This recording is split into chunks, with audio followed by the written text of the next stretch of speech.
Hello everyone. Today I am delighted to be joined by Alex O'Connor, aka Cosmic Skeptic. And I'm sure a lot of you already know about his channel, but for those who don't, how would you describe what it is that you do? Hello. Thanks for having me on the channel. For like 3 years, I've been making videos about philosophy, generally atheism related. It's a weird thing to do because atheism is something that you don't do rather than something that you do. It's a bit like veganism in that respect, I guess. But like, it wasn't so much that there was no kind of activism really to it. It was just making philosophical videos. And that was kind of what I was known for. Then people started pointing out that the kind of skepticism that I was applying to the dogmas that I saw in religion could also apply to the dogmas in the kind of implicit ideology of carnism. And after long enough of being prodded, I realized that actually they're probably right. And so I started making some animal rights content. So that's why I'm here, I guess. So whereas before I would have called myself like, I guess, an atheist philosophy YouTuber, now I guess I'm beginning to call myself an animal rights advocate as well. Yeah, and it's been great to see your journey into animal advocacy. I'm glad someone thinks so. Well, I speak for all the vegans who watch your channel when I say that it's great to see. Yeah, well, I'm glad you do exist. You know, so I've had quite a lot of less than pleasurable experiences from people and subscribers who aren't particularly happy that I've begun to care about animals all of a sudden. I can't really blame them. I would have felt the same if I was. Because obviously I had the benefit of being able to kind of gradually slide into talking about animals and do it when I'm ready, but my subscribers didn't really have a warning, and I just came out with this, hey, we should stop eating animals. So I can't blame them for being a little bit kind of taken aback. But I've had a lot of vitriol, a lot of anger, a lot of unsubscribing and that kind of thing because of animal rights. People, as I said to you earlier, people are always saying, I keep getting the phrase, I can't believe I used to respect you. I can't believe I used to like your content. And my response is always that I can't believe that too, because if you're the type of person who would unsubscribe because you disagree with this line of skepticism, then I don't know why you subscribed in the first place. Yeah, well, I think it's the message that you're now giving is bound to create some cognitive dissonance and make some people feel defensive. It's kind of inevitable with being an activist, and it's something that we see all the time. But I think one of the reasons I was so happy to see you turning into an activist was because you already have this following of all these people who respect you. Maybe they're losing respect for you now, but generally speaking, you have this. People perceive you as a logical thinker, someone who's rational, and people respect your opinion. So I think that's one of the reasons it's so great to see what you're doing. And I think with the video you made, a meat eater's case for veganism, because it was a meat eater's case, that's one of the reasons why I think it was so effective. Yeah, that was the idea. I mean, just trying to get people to say. I mean, in David Bennett's book, Better Never to Have Been, in the introduction, he says the phrase. Right though I think I am, I can only hope that I'm wrong. And it was the same kind of thing. I was just like, look, I can't cheat myself here. If this is right, then I'm going to have to do it. But somebody please talk me out of it. And obviously nobody could. So I just had to do it. And people didn't mind it then, because at that point it was kind of like, hey, I'm interested to hear what he thinks about animal rights. But when you kind of accept the argument, it becomes all you want to talk about. And then I'll be tweeting about it all the time, making more videos, and people are then beginning to say, okay, maybe tone it down a bit now. But it's kind of an impossible thing to do when you're in the midst of a moral emergency, as you perceive it. So again, I'm still at the very beginning of this animal rights journey. I have no idea what effect it's actually going to have on the channel, but hopefully by having conversations with people like you and trying to get my foot in the door in vegan YouTube, there'll be at least an audience for me in the future if the rest of the people that I've got already decide to jump ship. Yeah, and I'm sure I speak for every one in the vegan community when I say more power to you and keep them coming. And I recommend that all the people who watch my channel go and check your channel out. I'll put a link in the description and the comments down below. But given that we agree that we should care about the suffering of farmed animals, what I want to know is, do you think we should care about the suffering of wild animals? Yeah, so this is interesting.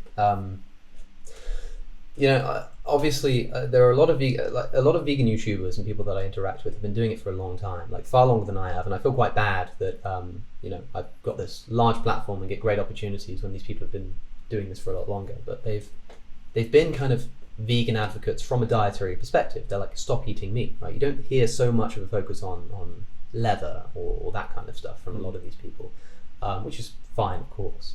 But one of the things that doesn't really come up is wild animal suffering. It's not really mentioned in the reading, in the talking, in the debates. And for me, because this kind of all happened all of a sudden, and it was a purely philosophical thing. It was never, I didn't kind of read the philosophy to be able to defend my position. It was kind of led me that way.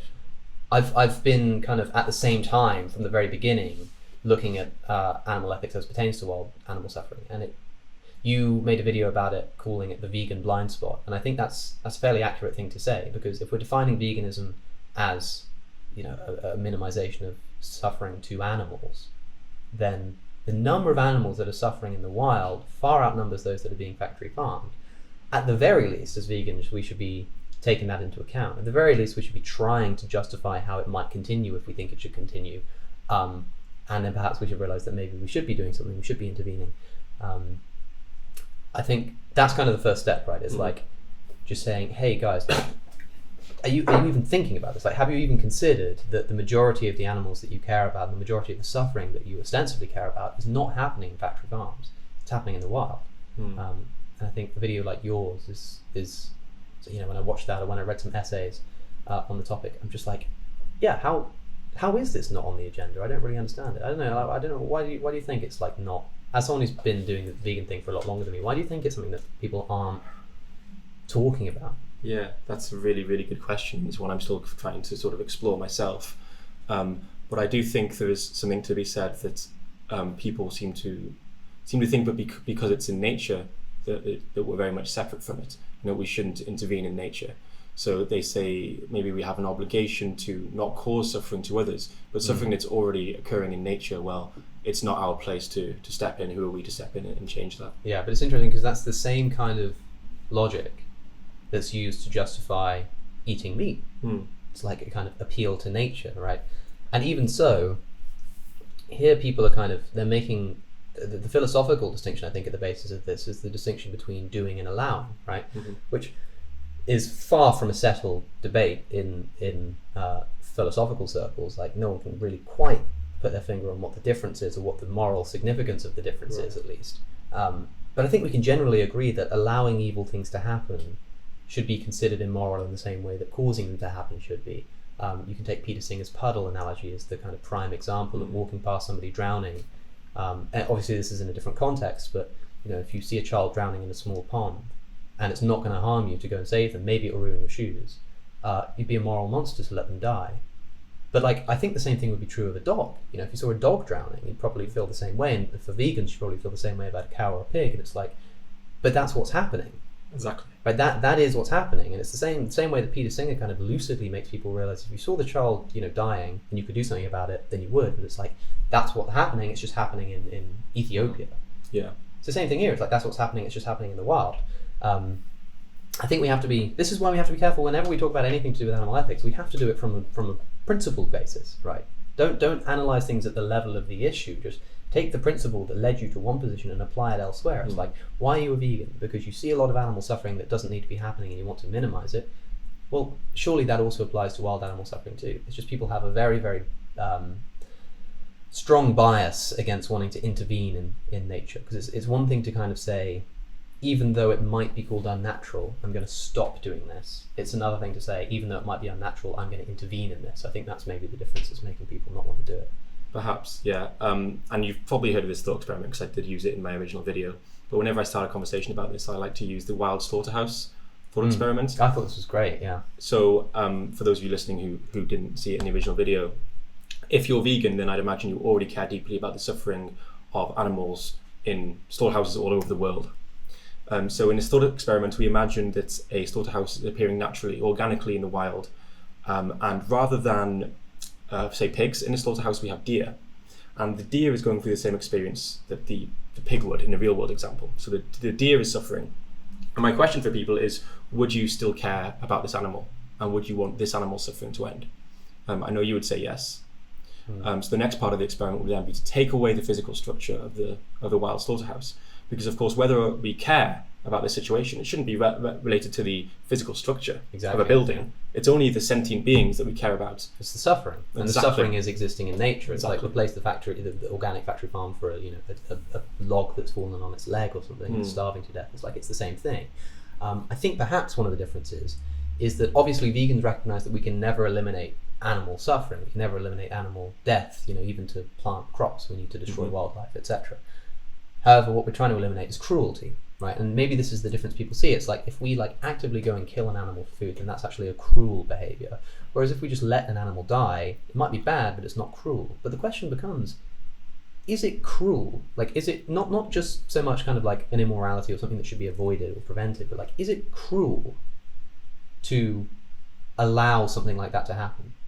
It's obviously cruel to murder someone or torture somebody. And if we saw someone being tortured, we'd probably try to intervene. But is it cruel to be the person who's not doing the torturing, but is refusing to intervene? Or is it just kind of wrong? Well, I think we can find some hypotheticals that would suggest it would be wrong not to help others. So say, imagine if all you have to do to stop billions of people from suffering intensely would be to blink. If you were to just keep your eyes open and say it's not an obligation for you to blink, surely we'd say that was unethical.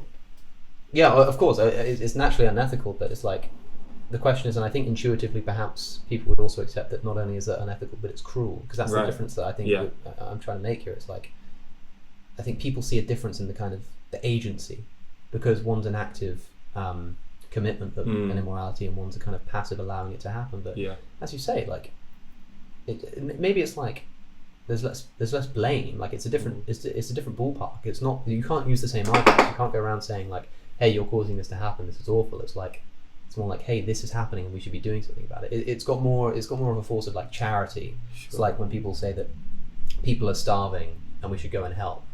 That has slightly less force than if you could say to people, hey, you're sending ricin over to starving children and murdering them. That would be a fairly easy argument to make. You'd say that's cruel, that's awful, you need to stop doing that. But Peter Singer points out in The Life You Can Save, in terms of the consequence of somebody dying, refusing to give your money to charity has the same effect as posting some ricin to somebody and killing them, right? It has the same effect.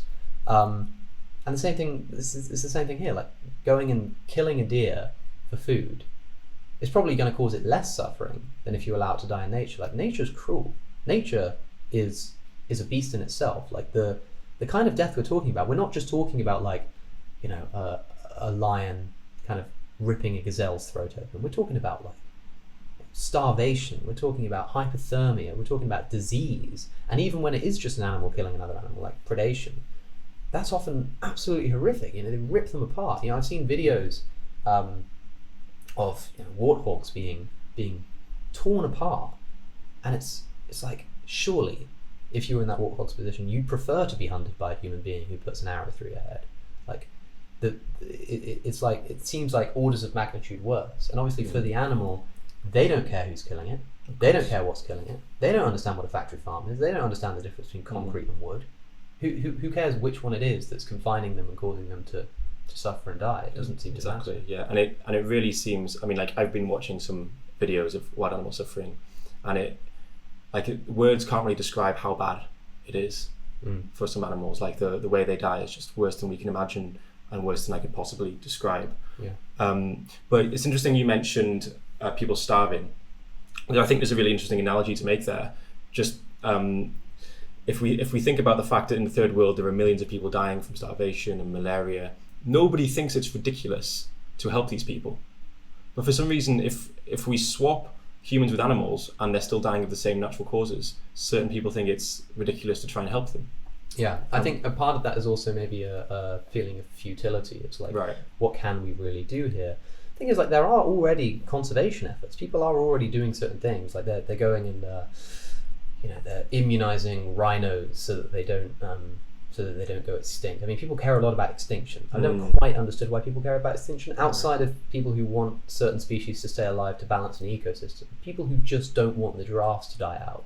It's I get it, it kind of sucks that you don't see giraffes anymore, but in terms of suffering, extinction isn't really relevant, right? It's I'd rather be extinct than be suffering, put it that way. I don't know, I feel like people are willing to kind of intervene for that, and they already do. We try to reduce wild animal suffering when Australia is being ravaged by bushfires and people are going in and trying to save the wildlife. And they're not doing that just because as much as some people are, they're not just doing that because they want to save the animals to balance the ecosystem. They're doing that because they care about the animals. They're like, we don't want these koalas to be burning alive, so we're going to go and save them. And that's part of the empathetic outreach that people are making, is like, look at all these animals dying. It's like, yeah, but like, as you say, like, that is like what's happened there in Australia. A natural disaster has caused natural suffering that we are doing everything we can to intervene and stop. Like, why there and not elsewhere? Why now? Why not every time? So it's safe to say you're very much on board with the movement to reduce wild animal suffering. Thing is, like, I often, when I start reading about a certain topic, I'll try and digest the arguments, and then I'll try and kind of put them forward as strongly as I can, so that it's kind of debatable. So like, I haven't really talked about this before. I've never spoken to many people. I've never spoken to somebody who has an argument against it, for instance. I've just done the reading. So this is like my steel manning of the position, I guess. I would say oftentimes I can see why that would come across as me being convinced, because I'm like, kind of, look at this case that I'm making, and it is a case I'm making. So I would say that as far as I'm concerned now, it's like, it seems fairly logical, but I wouldn't say that it's something that I would immediately start campaigning for until I've given people a chance to come back on it, because I wouldn't want to do something wrong. But yeah, as far as it stands, like, it seems to me a fairly logical outstretch. I mean, again, remember, like, I've only been interested in animal ethics for the past year, 2 years, whatever, and so, like, to me, it's not kind of like a big blind spot that like wasn't there before, and suddenly I've had this revelation. It's like, it's all kind of coming from the same place. It's like, well, of course it seems to apply here as well. I don't quite understand why people aren't worrying about it elsewhere. In the same way that, if someone is a vegan, and then you say, hey, maybe you should like stop buying like leather and wool, and for them to be like, yeah, weird, no, I'd never thought about that. It's like, really? Like, that would be quite a strange thing to come across, but that's kind of what's happening here, I think. It seems like a logical conclusion. Yeah. Of the reason I'm vegan, it makes sense that I should care about wild animal suffering as well. Yeah, but I do want to be clear that, like, this is something that I haven't been doing animal ethics for a very long time, let alone specifically wild animal suffering ethics. So like, there's plenty of room to be talked out of this. Well, why don't we try? Why don't I give you a couple of objections people have had with this idea, and see how you respond to them. So a lot of people seem to have the objection that humans would just make things worse if we were to try and intervene in nature. Yeah, this is what Peter Singer has said on the issue. He says that every time we've intervened in nature in the past, it's had a net suffering. It's like, okay, but when have we ever intervened in nature with the express purpose of trying to make it better? Exactly. It's never been for that reason. Yeah, like, obviously there's a possibility that we'd make things worse, but it's like, that's like saying that, man, if we start trying to like stabilize the economies of third world countries, we might end up making things worse. It's like, yeah, sure we might, but like, we probably won't. I mean, I'm sure we'll think this through, and if we start noticing it's going wrong, then we'll change our approach. It's like, exactly, yeah. It's like, yeah, and if we make things worse, then we stop doing it. But like, I don't know, like that's based on a purely kind of hypothesized, it's possible that things could be worse. These people who make this objection, it seems to me, from what I've read, aren't saying like, hey, here's X, Y, and Z of why this is a bad idea. It's just like, well, I don't know, man. Like, it could be unforeseen circumstances. It's like, yeah, it's true of everything. Yeah, it's true of absolutely everything. And the point I made in the video was that we have to look at. I mean, I agree there are risks of intervening. Of course, we could waste resources. We could make things worse. But you have to look at the risks of both options. And what I'm saying is the option of leaving things as it currently stands, like the consequence of that is just a nightmare beyond our wildest dreams in terms of the well-being of conscious creatures. So I think it's clear that if you look at both options, the risk. Like, how could we make it worse? Like, try and imagine. I was talking to a friend about it was in the context of factory farming rather than wild animal suffering. But he just made this point. He was like, imagine you were the devil, and imagine you were trying to make up the most cruel kind of experience for animals that you could. Like, I don't think you could do much better than what nature has in store. And so it's like, how do you think we can make things worse? I mean, what could we possibly do to make it worse for animals that are burning alive and starving and catching diseases and just rotting in the ground? Like, what could we do? I mean, like, the only thing maybe is like we create more of it in terms of like there are more of them being bred or something. Like, I actually can't really see how it would be, and again, maybe that's just due to my own kind of lack of foresight, and there might be ideas out there that I'm not aware of, and I'd like to hear them. But as far as I can see, it's like, I don't see what we could really do that would make things worse. Right, and the point you made before, I mean, this is this would be the first time we're actually doing an intervention for the well-being of the creatures. It's Yeah. not to increase the number of endangered species. It's not Exactly, for our own yeah. good.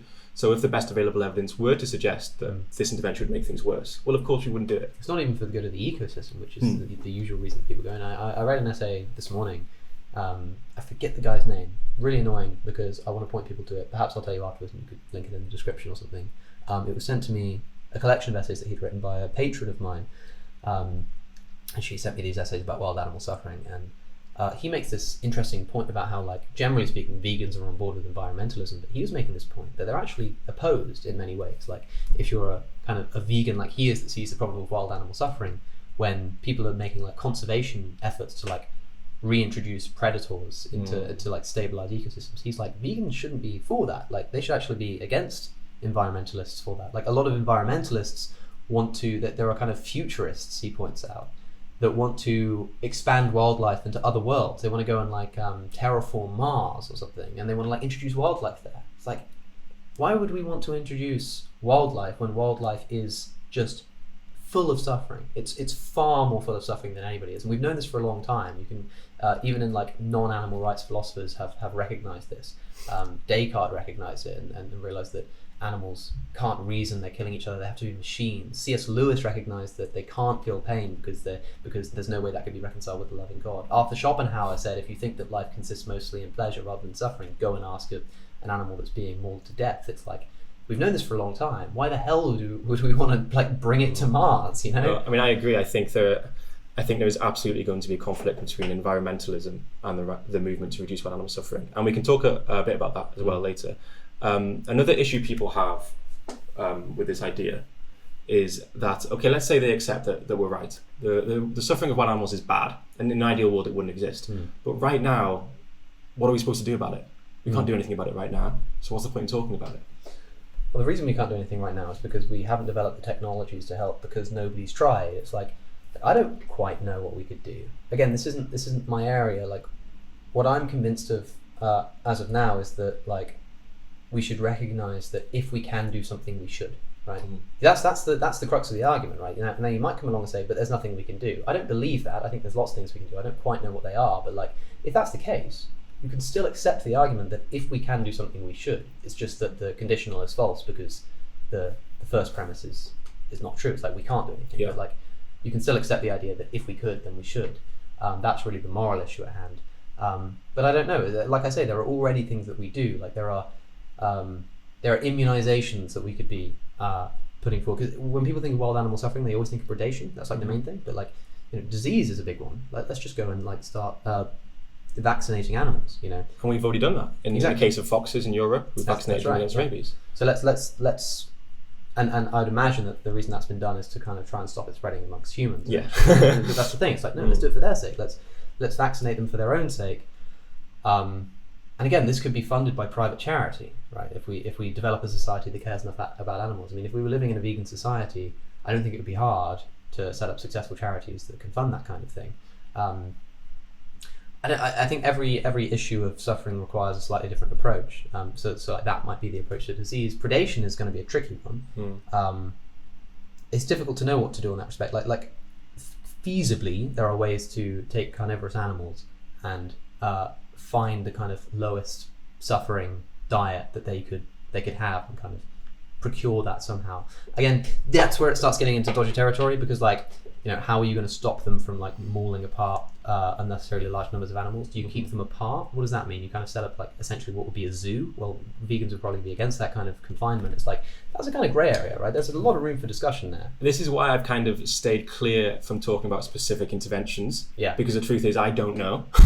Yeah. I don't know. What I'm saying is we need to talk about it. And you can agree with the premise that there's not much we can do right now significantly for wild animals. But that doesn't mean we shouldn't talk about it, so that we can build a foundation so that one day in the future maybe we can help. Yeah, well, that's the thing. It's kind of like talking about veganism 200 years ago. And Right. Someone might have said like, well, what on earth can we do? Like, maybe it is immoral to be killing animals, but what can we do? It's like, I don't know. There aren't really many options. But once people kind of got that philosophy popularized, then people start inventing new ways of eating. They start inventing substitutes. They start inventing new dietary plans and things. And it's like, maybe we're just at that stage. Like, obviously, we're not going to be the people to be developing the technology to stop wild animal suffering. But like, we need to convince those who are capable of doing it to be doing it. And the first step of that is just to bring it up in the philosophical arena. I mean, it always starts in the philosophical arena. And like you say, there just aren't many people who seem to be popularly talking about it. Even the kind of biggest vegan activists. And perhaps it's a good thing because it might dilute their message. But at the same time, if they don't want to dilute their message and only want to focus on one thing, why would they only focus on factory farming when that's causing less suffering to animals than wild animal suffering? Right. It's like, gosh, it's a big issue here. It is. Let's go on to another objection then. But you shouldn't play God. But you shouldn't. Got him. It's like, it really depends on what they mean by that, because it's like, are we? I don't know. Are we playing God when we donate to charity? Because we're like trying to like intervene in the lives of other people and. If I have a daughter and she breaks her ankle, am I playing God if I take her to the hospital? I think people say that's different because like that daughter is seen as under your guardianship. Right. But it's like maybe we should be considering animals as under our guardianship in the same way that I don't know, if you saw a child that wasn't your child suffering on the street, you'd probably feel an obligation to take them to hospital. Not because they're your child, but because like when there's suffering going on and that child is incapacitated and you are the only option to help them, then there develops a moral obligation for a kind of guardianship to look after them. And maybe the same thing's true of animals. It's like, it's not playing God, it's like it's looking out for them. I understand why people are worried about kind of giving people too much power over nature.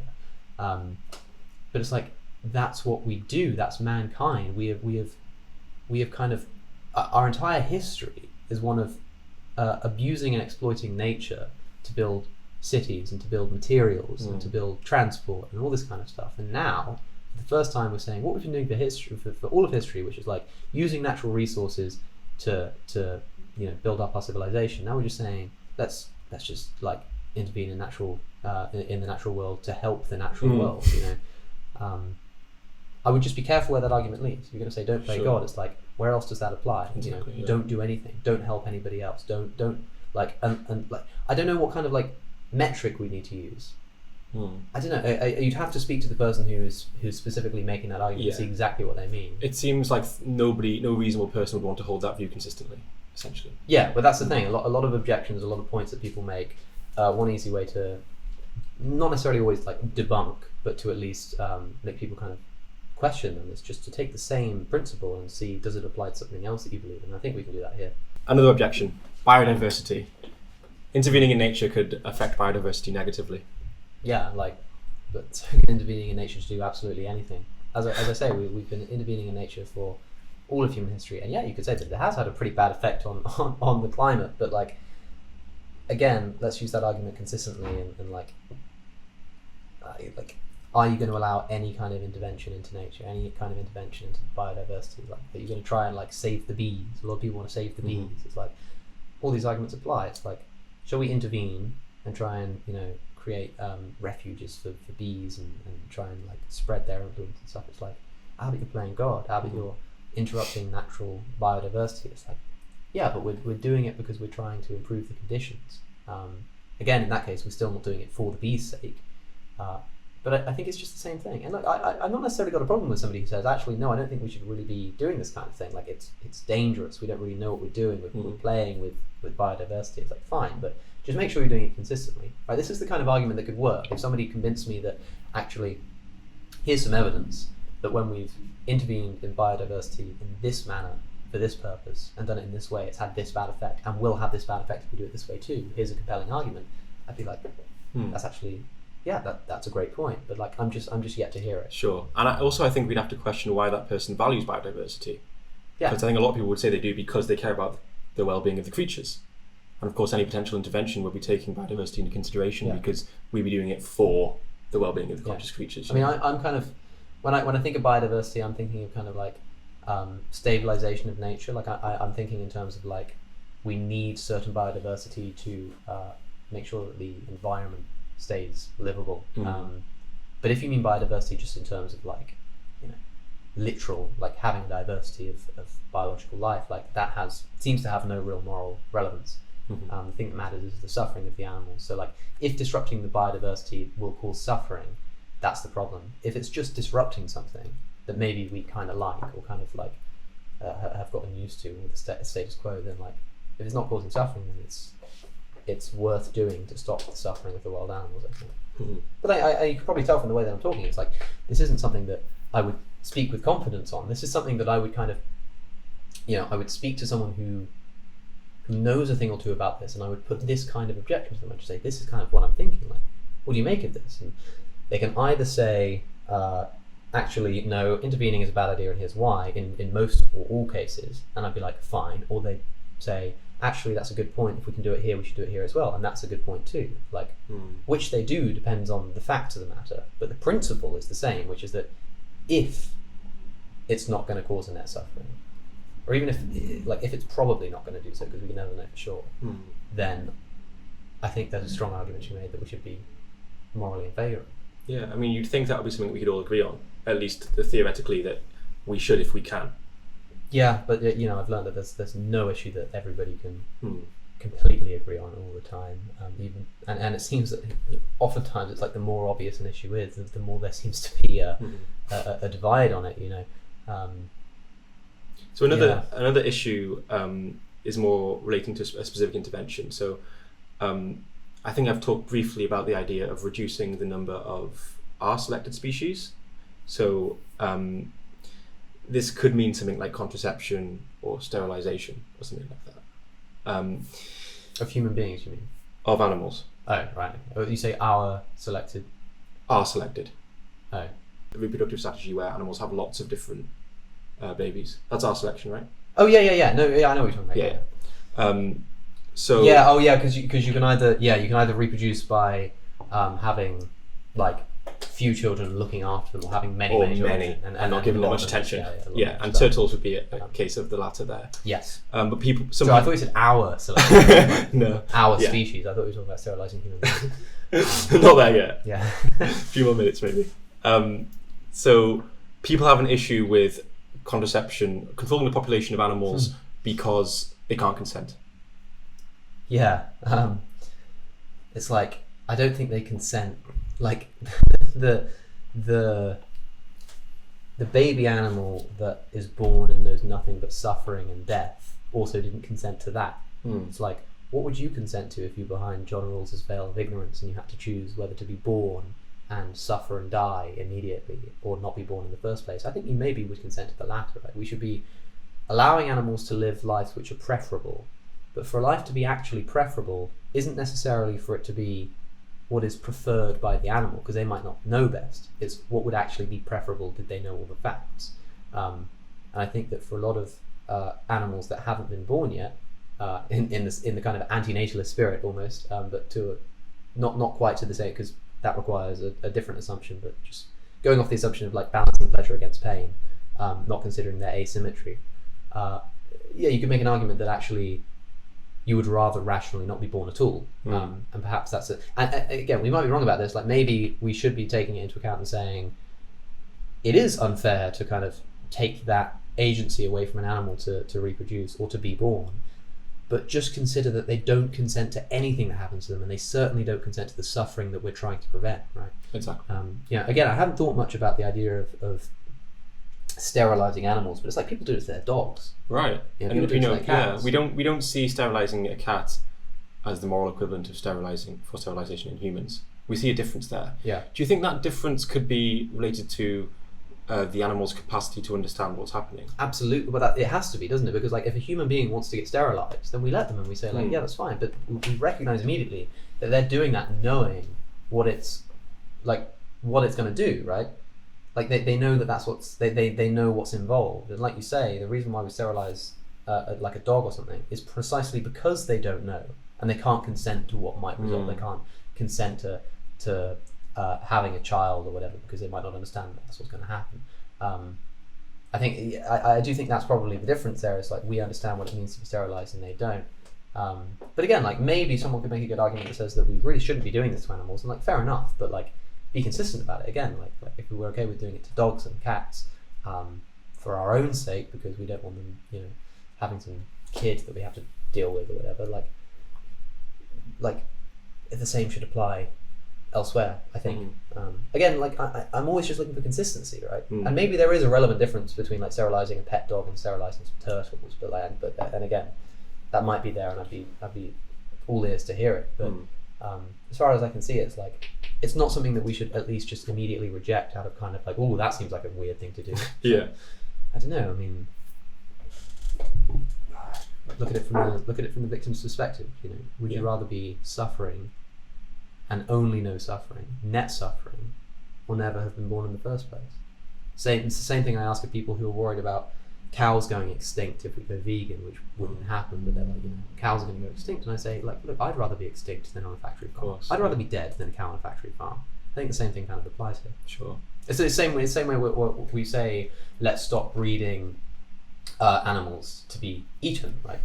Let's stop. That's essentially like, although it's not sterilization, it's kind of the same effect. It's like, let's prevent like these kids from being born, right? Let's stop allowing factory farm cows to be bred, which is the same effect as stopping them from breeding, because we recognize that like these animals are being born for suffering, right? And vegans are very quick to point out that it is absolutely immoral that human beings are breeding animals with the express purpose of causing suffering to them. But it's like nature is breeding these types of animals who are having lots of children, is breeding them with the express purpose of them suffering, because it knows natural selective forces have made it do so, because it knows that most of them are going to suffer, right? Because only some of them are going to survive. That's why the principle is developed in the first place. So it's like in the same way that vegans can say it's horrible for humans to breed animals for them to suffer, it's like, again, the distinction between doing and allowing. Is it also immoral and cruel to allow animals to breed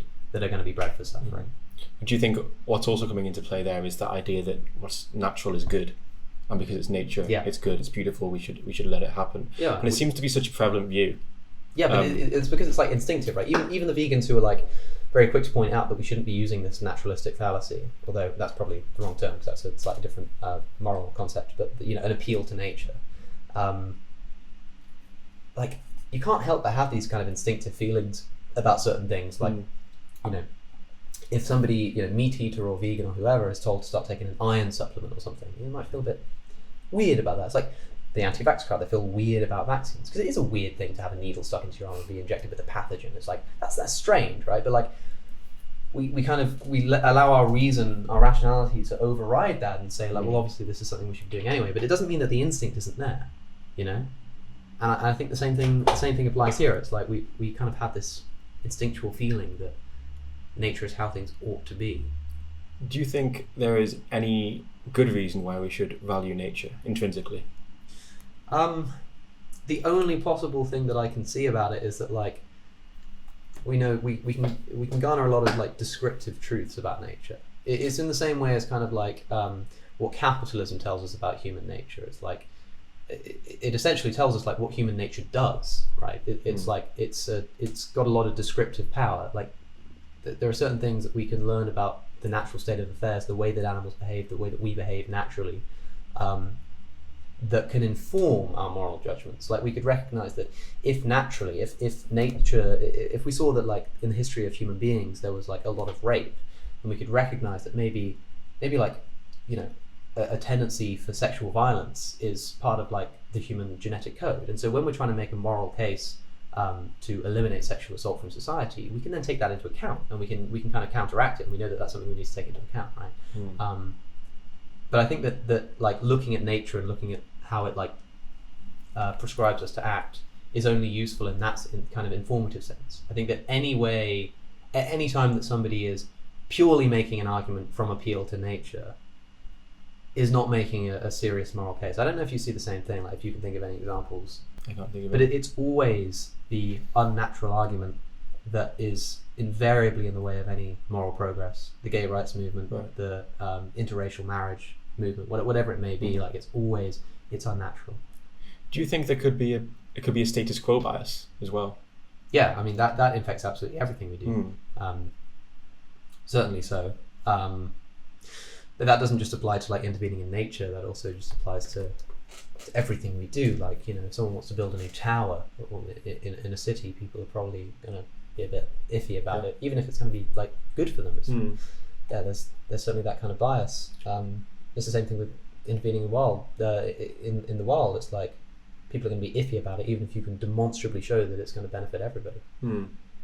I think this belief that nature is good is actually also prevalent in academia.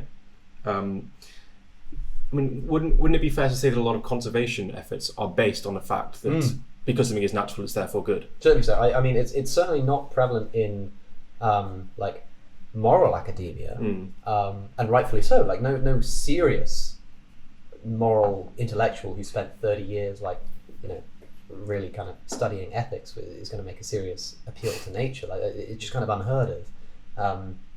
But you're right, like for the environmental movement, and this is why this guy, and it pains me that I've forgotten his name, this is why this guy makes this point about how actually I think environmentalism is in conflict with veganism. It's just that people kind of haven't noticed yet, right? It's like that vegans aren't in conflict with environmentalists, even if veganism is in conflict with environmentalism, right? Eventually they're going to kind of cross paths. It's like once we stop eating meat and animal products, and the vegans and the environmentalists are both like, yes, okay, and then the vegans are like, all right, let's do wild animal suffering, and the environmentalists are just like, wait, what? Hold on, and then it's just, I feel like there could be that conflict down the line. When I talk to conservationists, it seems that they seem to be more concerned with the numbers of the species rather than the individual, life of the individual. But that's not how we should be doing ethics, surely. Right. We should be looking at ethics from an experiential basis. I mean, I think ethics is reducible to pleasure and pain. A lot of people criticize me, call it too simplistic, but I genuinely believe it.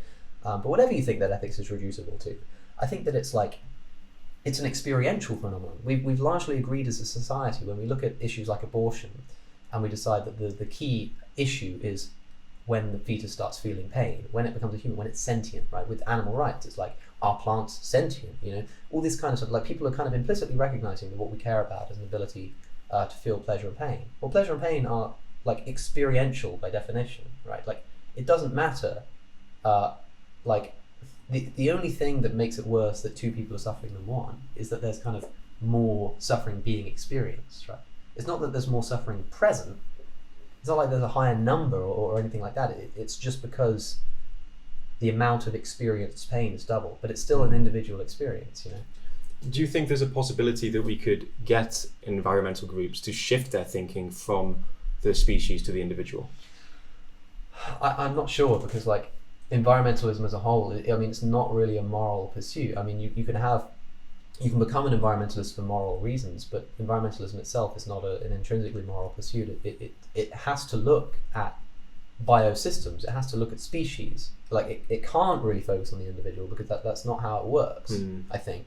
You can be an environmentalist in the sense you can incorporate it. You can be like, well, we have because there are kind of general moral standards of any kind of inquiry. It's like science or medicine has certain ethical guidelines, right? Even though medicine is not itself intrinsically an ethical thing, it's more of a practical doctrine. It's obviously driven by an ethical drive to reduce suffering.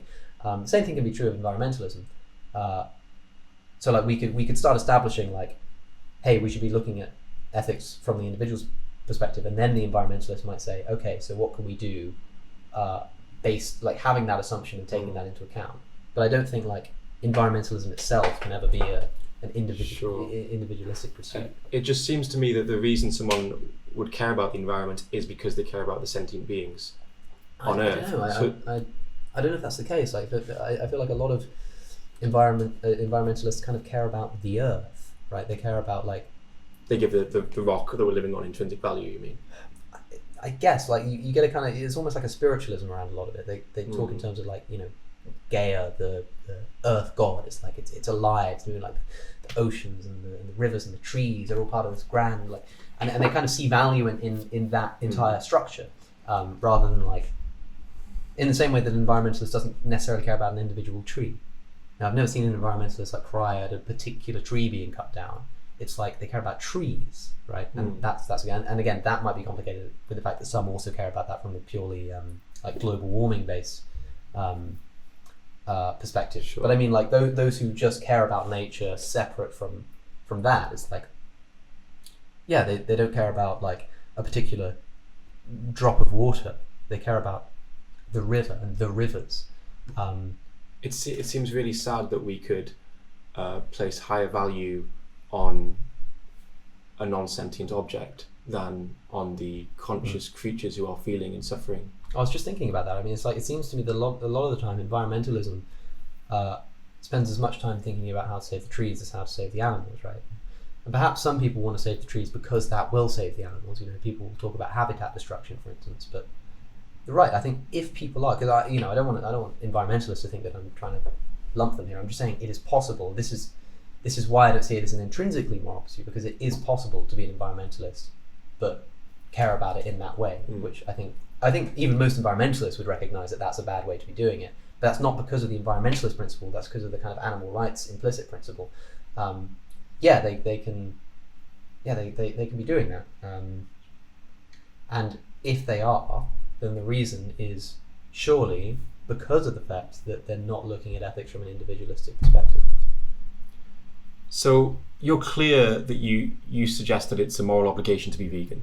Yes. So do you think it's a moral obligation to reduce the suffering of wild animals, or would you just say it's morally virtuous? I would say that, like, if this argument, if it doesn't have a kind of comeback, then I'd say that it probably is a moral obligation. Yes.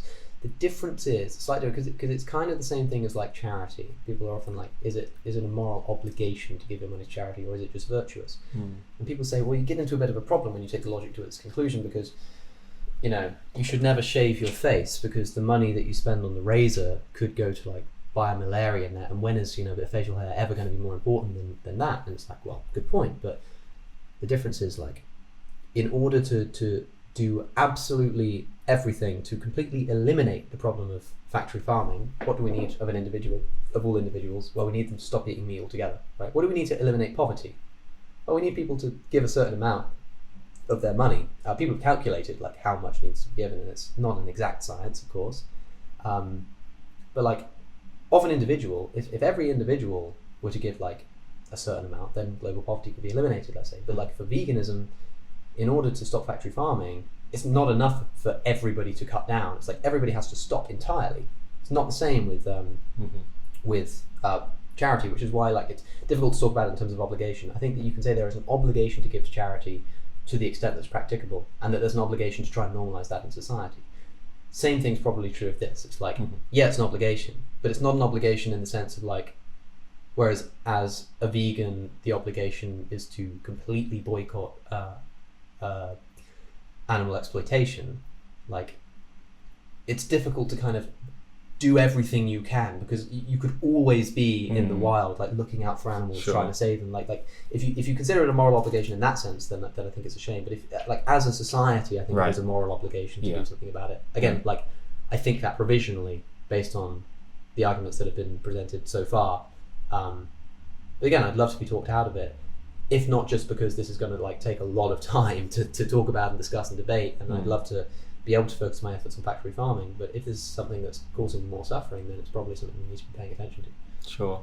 So when I first became interested in reducing wild animal suffering, I came across this website by someone called Brian Tomasic. I don't know if you've heard of him. That might be the guy that I was talking about earlier.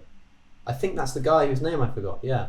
Okay. Tomasic. I'm pretty sure that was it. Yeah. So he's got this amazing resource, and I really recommend it. Everyone, I'm going to put the link in the description. It talks about how to reduce suffering, like practically speaking as well, what we can do. Yeah, I'm sure it's him. I'm sure that's a nice little that's a nice little circle that's been reading. Yeah, I'm sure that was the guy that I was reading this morning. Yeah. So even things like if it's raining, try not to walk on grass. Yeah. Right? He was like try to avoid driving when it's raining as well. Yeah, because could injure insects or crush insects. And you know what? I found myself, like, if I'm walking to the shop and there's a patch of grass, I'll just walk around it. Well, that's the thing, right? So like you might say it's an obligation as far as it's practicable, in the same sense that, like, if you see a homeless person on the street and you're walking past, maybe you could argue that it's not an obligation to like give them money every time. But like, if their foot's in your way, it's probably an obligation to like step over it rather than just like stepping on their foot, right? Like, even if you don't see kind of like trying to minimize the suffering of homeless people overall as a moral obligation in the sense of doing everything you can, you can at least see that it's not just virtuous, it's an obligation to not stand on them on the street. Exactly. And it's the same thing here. It's like, maybe you don't need to be out in the forest, with your binoculars looking out for suffering animals, but like, if you're walking if you're one of the colleges, I was walking with a friend who goes to St. Peter's College in Oxford, and in the entrance, like, you kind of walk down this path and then you take a left into the main entrance, and there's just like this track on the grass of where everyone just cuts the corner. And I went to cut the corner, and he was just like, why does everybody do this? Like, it takes so little to just take that extra step. Now, he just, wanted the grass because it kind of looks bad. But it's a good point. It's like, is it really worth like that one saved step to like ruin this patch of grass? And the same thing would be true of like, is it really worth like stepping on that grass, which could cause suffering? Exactly. And again, you're going to get accused of being one of these crazy Janes. You're going to be like, these vegans, see, they're taking this logic and they're not going to be able to, they're not going to be able to eat anything. They're not going to be able to grow crops. They're going to have to wait for the apple to fall off the tree before they can eat it. It's like, no, we're just saying like, where possible. Like if you've got a pest infection in your house, then maybe you might need to get the exterminator in. But if you've got a spider on the wall, like, let it out of the door, that kind of thing. Interesting thing, I used to say the same thing, and someone told me that house spiders don't survive outside. You're probably going to cause a bit of suffering, mate. Dear. Like, maybe just let them live there. Yeah, no, it depends. Yeah, it does depend on the type of spider. But Piece again, of shit. Piece of shit. That's an educational issue. I'm more the kind of guy, I guess, I depending on where exactly they are, I'm more the kind of guy to just leave them because I'm not too fussed by them. But I get people are scared of spiders. Like, yeah, well, just put them in your neighbour's house. That'd work, yeah. Interesting thing about Brian Tomasic, though, as far as I know, he isn't vegan. Very surprising, right? I was gobsmacked to the point where I went online and searched, like, Brian Tomasic not vegan, and someone had already asked that question, and he replied to them. And from what I can gather, he made an argument. I want to put the argument to you. And his argument was, there's so much suffering in nature, and dairy reduces the amount of nature. It takes up space. So by buying cheese, he's reducing suffering. That's amazing. That's an amazing argument. I think that he might be right. Like I genuinely think that that's an excellent argument, and I think he's probably right that by eating dairy you are minimizing the suffering. But I would see it in the same way as like if you got a bunch of meat eaters and convinced them to go like hunting, right? So they were killing their animals that way instead. You'd be reducing suffering because instead of buying factory farm meat, they'd be eating the stuff that they've hunted. But it's like, let's campaign to stop both, right?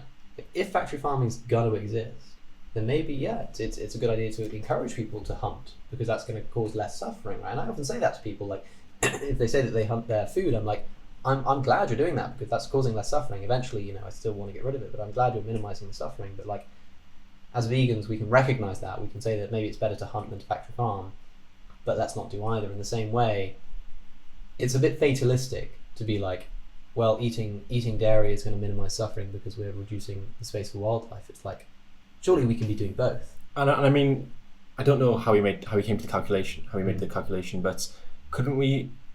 Surely you could make an argument against the premise that it's reducing suffering because the cow is being fed with all these crops, and we're constantly being told about crop deaths. That's true. I mean, how many crops are going into a cow? If I was to eat crops directly, But then I think the argument would probably be that even in the land taken up for crops, in the same amount of land in the wild, there's more suffering. Right now, I don't know if that's true. If that's not true, then the argument's completely undermined, as you say, and that's not going to be an easy thing to calculate. But I think that's a really, really interesting. That's absolutely fascinating.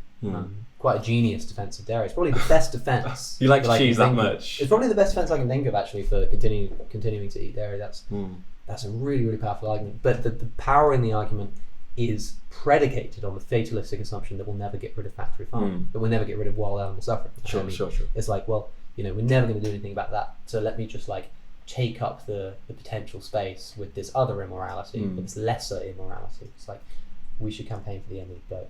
And it would be really interesting to give them a consistency test. So let's put it in a human context. And if we swap the cows for humans and we were impregnating humans, enslaving humans, taking their babies away, but it destroyed natural land, would you support the industry? It's like, shall we go to where people are starving in the world and allow slave owners to set up their plantations? Because human slavery is going to happen anyway. Like human slavery, that there are more human beings in slavery now than there were at the height of the transatlantic slave trade, right? So if it's going to happen anyway, should we recognise that a way to minimise suffering is to take the area where lots of people are living in poverty and they're dying and they're suffering, destroy the land, stop them from reproducing for that reason because they don't have anywhere to live anymore, and set up big plantations for people to own their slaves because it's going to cause less suffering. It's like, well, actually, yeah, that would reduce suffering, but surely it's a better approach to try and end human slavery and also try and end poverty. Exactly. That might be the better approach. But yeah, that's a whirlwind of thought there. I'd never considered that before, and then immediately kind of I always tell people this. I can't believe I didn't do it myself. Whenever anybody asks, like, what do you think about this? What do you think about this specific issue? It's like, it's so easy. Just substitute humans in. Substitute dogs in. It's the same thing. I'm surprised I didn't think of doing it there too. But yeah, that's a fascinating line of thought. I'd like to read his if he's written an essay on that or something, or wherever that's come from. I'd love to read that and some of the responses to it and put it to some other vegan activists. For sure. Because that's one of the problems. Like, when you start thinking about that, it's like, if that's true, then maybe as vegans, like, you should be eating dairy. Like, you're gonna have to start arguing against wild animal suffering, which a lot of people don't want to do because they don't kind of see it as big of an issue. But like, if you convince them of that, imagine that, like, Earthling Ed suddenly comes out with a video that says, hey guys, so point 1, we need to start worrying about wild animal suffering. Point 2, we should be starting to eat dairy again. It would just be like, it would be insane, right? But obviously it couldn't be done, not because someone like Ed wouldn't recognise that actually on a practical level that would minimise suffering, but because he'd recognise that, like, as a moral principle, we shouldn't justify one immorality with reference to another. There's the rights-based issue there, isn't there? It's kind of like, I don't know. There is a rights-based approach, which I think is a useful one. It's like, I don't know if there's somebody who, like, it's still wrong. Like, if you're trying to kill somebody because you know that they're about to hit like an economic decline, and eventually, like, if you could foresee that they were about to like lose their job and eventually be driven to suicide or something, like, is it your right to kill them because you think that's going to minimize their suffering? It's like, probably not. Like, the idea of kind of letting one immorality not only be kind of be like permitted, but probably like advocated, because to be consistent here, he'd have to like advocate eating as much dairy as possible. They want to expand the industry, right? But like, surely that's not something that, it seems to me like maybe but that's why I want to read it, because I want to see if he's more like kind of, actually I'm okay with it because by doing so it's kind of causing this, or if he's kind of like, we need to eat as much dairy as possible. I feel like that would be more consistent, but you kind of led to a bit of a moral absurdity. Sure. Which is like an utter reliance on the way things are rather than the way things should be. And as vegans, we should always be trying to create the world that we think should be the case, even if there are kind of more practical ways of improving the world as it is now. In the long term, we're going to cause less suffering overall. Like, over the next 100 years, we might cause less suffering by eating dairy, but over the next 100,000 years, will cause far less suffering by not eating dairy and also doing something about wild animal suffering. Brian Tomasic talks a lot about insect suffering. Yeah. I suppose so when I made my original video about wild animal suffering, I stayed away from insects. I felt like the numbers were so unfathomable as it was. Yeah. To add insects didn't really add much. It's insane, isn't it? But of course, if insects can suffer, even to a small degree, because of the sheer numbers of them, we could be talking about the majority of suffering on the planet. Yes, but then also, again, we've got to be careful here to take to look at ethics from an individualistic perspective, which can apply something like that. It's like, if there's more suffering, or like, is pain and pleasure actually quantifiable in that way, right? Is it like if you have lots of, so for instance, there's a problem with quantifying pain in the way of saying, like, even though it's little suffering, if there's enough of it, then it's as bad or worse than more suffering, right? And the reason for that is because, let's say, for instance, like breaking your little finger is a minor pain, right?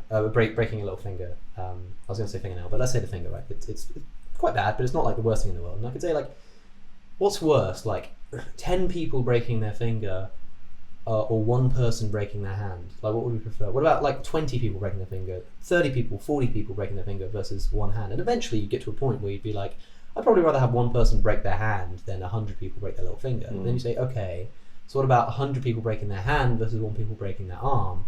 It's like, okay, and whatever number, like there'll be a number, if it is quantifiable in this way, then there'll be a number that happens, and you can just build that up to the extent that you keep getting worse and worse and worse. Like there's a number of people who like getting like having a heart attack and dying quite quickly is worth about one person getting terminal cancer and having to live through chemotherapy or something. Like you build it all the way up, and what you end up with is, if you add up the numbers, and again, it would be an unfathomably large number of people, but there are an unfathomably large number of insects, as you say. Right.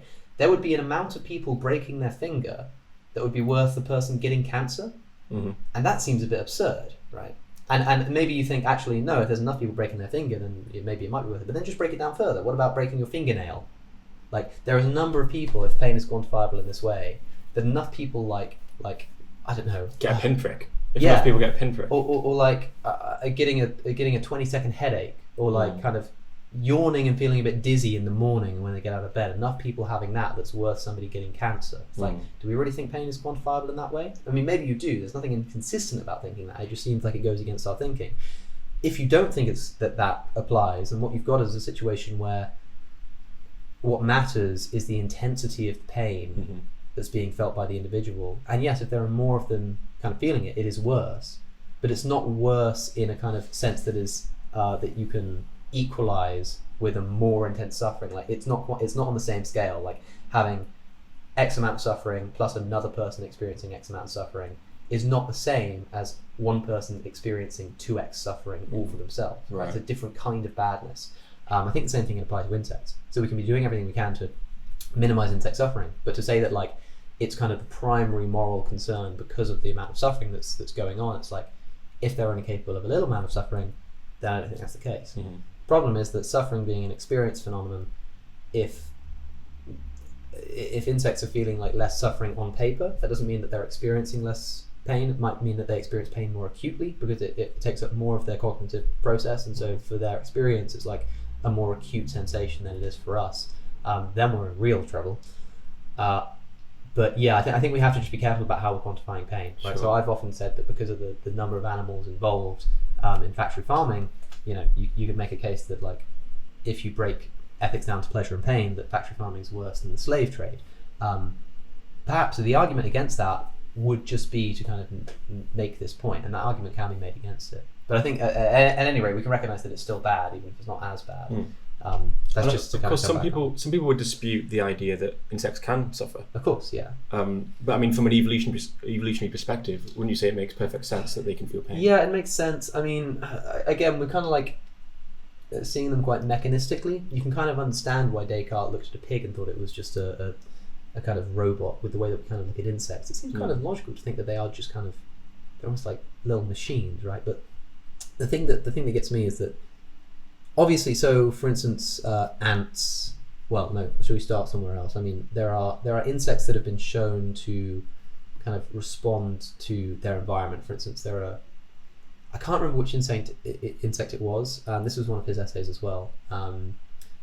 That would leave a heated, like a little box that was getting hot, like too hot for comfort. They would leave it like more slowly if they'd been given morphine. So it's like there's obviously some kind of sensation there that's causing them to like try and avoid it. Now the argument becomes, are they just doing that as a kind of mechanistic kind of response to their environment, like a flower following the sun? Well, then we can look at ants and their capacity for memory, and essentially a capacity for learned experience, right? So with an ant, if you give them like, if you lower the roof of where they're kind of crawling through, then they will cut out bits of leaf that are that much like shorter, so because they know it's going to fit, because they remember like what's going to fit. So they are doing things based on their previous experience, right? That is an expression of preference, right? They prefer to do something not because of some like intrinsic genetic code that's just a reaction, a natural reaction to stimuli that's come from like their genetic code, but because of actual learned experience, right? That's come from experience, right? Now, if they've got a preference that's based on experience, my philosophy tells me that preference requires the existence of a recognition of pleasure and pain, because if you don't have an experience of pleasure and pain, then there's no concept of preferring, because to prefer something is to predict that it will bring you more pleasure. So like you need to have that conception of pleasure and pain in order to have a preference. And so if we put together the fact that insects seem to respond to their environment, respond to stimuli that we would that would light up a pain receptor, and that also their behavior can be like learned and remembered, implying experience and pleasure and pain, then I think there's a good argument to say that there is at least a rudimentary level of pleasure and pain being felt. Again, we can't prove this, but as this chap whose name I've forgotten again points out, we better err on the side of caution here. Like, is it really worth risking that just so that we can cut the corner on the grass? That's the question, isn't it? But I guess it's easy for me to be very... I nearly said to be or not to be. Nearly. I mean, there, I've said it now. Too late. That is so that's going to be the intro of the video. That is the question. It's easy not... Ridiculous. I apologise. It's terrible. I feel pessimistic when I talk about the possibility of insect suffering, because it's hard enough for us to get people to care about the suffering of a mammal, never mind an insect. However, I mean, one of the reasons people seem to be going against me in terms of reducing any population in order to reduce suffering is because they don't want us to reduce the number of these animals. They find them cute. But nobody would really care if we reduced the number of spiders. Yeah, it seems the same thing with fish, I think. People kind of find it very difficult to empathise with the fish. I have to say, if you ever like go and just stare at one in the eyes, you don't get that kind of like, the poor animal. Although Franz Kafka did when he visited I think it was an aquarium in Belgium just after he went vegetarian. And people say that Kafka kind of looked into this aquarium, looked at a fish and thought, and said, like, finally, like to the fish, like, finally I can look at you in peace. So some people do seem to have this this connection to wildlife in that respect. But I think it's the same thing. People generally don't empathise with fish, but vegans are very quick to point out that doesn't matter. Probably the same thing needs to be true of insects. But I find that even vegans are kind of quick to dismiss the suffering of insects, except when it comes to bees for honey. Right, yes. But with other insects, again, maybe that's because bees for honey is part of the kind of like micro factory farming consumption of animals versus the natural wild suffering of insects. But yeah, it's like something we at least need to consider. And we shouldn't be worried about it because, like, if insects can suffer, then we should be learning about it. Like, we should be doing as much research as we can to understand that so that we can do something about it. If they can't suffer, then we should be doing as much research as we can to understand that so that we can shut people down when they're like, what about the insects who suffer? Like, either way, like, we should want this research to be being done. Anybody who kind of doesn't want to talk about it, wants to brush it under the rug, indicates to me somebody who doesn't actually care about the principle of reducing suffering, just wants kind of a convenient way to moralize. And that's perhaps the same thing with wild animal suffering. A lot of vegans, because like, it is actually quite easy to go vegan for a lot of people. Like, yeah, it's hard in the sense of, like, disrupting your pleasures of eating, but like it's not difficult in terms of it's not too taxing. Like, if you don't mind changing your diet, like, yeah, you go vegan, and then great, you have this opportunity to be on this moral high horse. It's like, it's fantastic. You can go around telling everyone you're vegan. It's like, great, but then you bring a wild animal suffering, and they're like, because that's tricky. That's not an easy thing to talk about. And so maybe it's partly an indication of people wanting to do something for the sake of being a moral creature rather than achieving a moral end, which isn't necessarily a bad thing. I mean, a virtue ethicist might say that that's actually something to strive for. Let's try and get people to want to be moral creatures. But it's like, I think that being a moral creature requires you wanting moral outcomes and applying the principles consistently. And to leave imagine having a reputation for being on a moral high horse, like, within the vegan community. Yeah, do you know I care about wild animals suffering. You get it enough, like, just being a vegan. And you're like seen as like a superiority complex by the I have vegans. to go somewhere. I've got used to the vegan thing now. It needs to be the wild animals suffering. Yeah. Do you think it's reasonable to try and work towards an ecosystem where we have, say, a lower number of turtles than the thousands and thousands that are currently dying every year? Oh, I think so. Yeah, I don't think we should. Again, like, it depends what we kind of mean by that. Like the idea of like culling a bunch of turtles doesn't seem particularly vegan. But if we're talking about like a kind of population control, are you talking about turtle condoms right now? Turtle condoms, yeah. It's funny because whenever I talk about contraception, I always get someone in a comment saying, this crazy guy wants to put condoms on lions. Oh, God. Yeah, I don't know if I want to be the one actually doing that task. I'm sure there are other ways we can work that one out. I think one argument that I'm thinking of against the idea of kind of like the effect of more life being like bad for the environment, the ecosystem, everything. It's like one of the biggest contributors to global warming, which of course in turn is one of the biggest contributors to deforestation and everything, and animal suffering, is human overpopulation. Right, there are so many of us that we're using more resources. But is anybody seriously kind of trying to like minimize the population of human beings? Right. Well, some people are. Some people are saying that we should kind of have a population control, but that like nobody's going to really seriously be suggesting that we go around like culling human beings or like forcibly sterilizing people. We just maybe need to create a culture where we recognize that it's actually okay not to have 3 kids and to be doing that for environmental purposes. And if somebody doesn't want to have kids for environmental purposes, like, yeah, that's fine. We should see the same thing with animals. It's like, you know, the number of turtles are decreasing. It's like, okay, maybe that's a good thing, right? And, you know, are they heading towards extinction? Well, maybe we should care about that on one level. Like I say, I don't care particularly about extinction intrinsically, but like, you know, we don't need to worry about that if we're just talking about like lowering the numbers.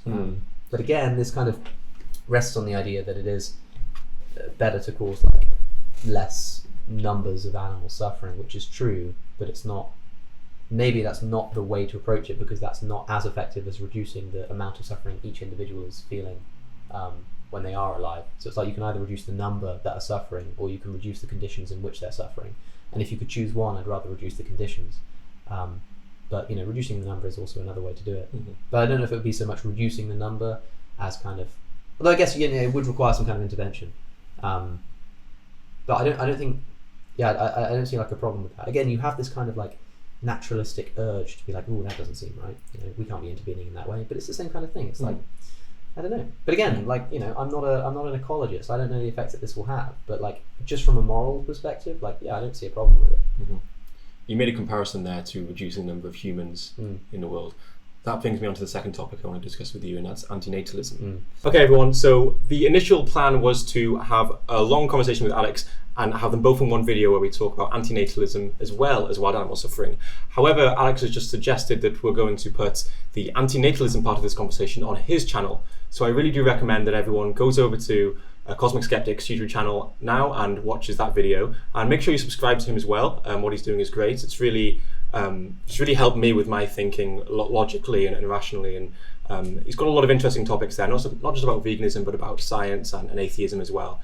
So thank you so much for coming here and talking to me, Alex. It's really been a pleasure. Much appreciated, and thanks for allowing me to use the other half of the conversation on my channel. People can probably notice it's a bit darker outside immediately because we decided to do this after the fact, but I'm glad to finally talk about antinatalism on my channel, which is something people have been suggesting. But yeah, this has been really interesting. Some of the points you bring up, especially about the dairy being good for wild animals, it's just like, yeah, there's a lot of food for thought there, so I really appreciate having this discussion.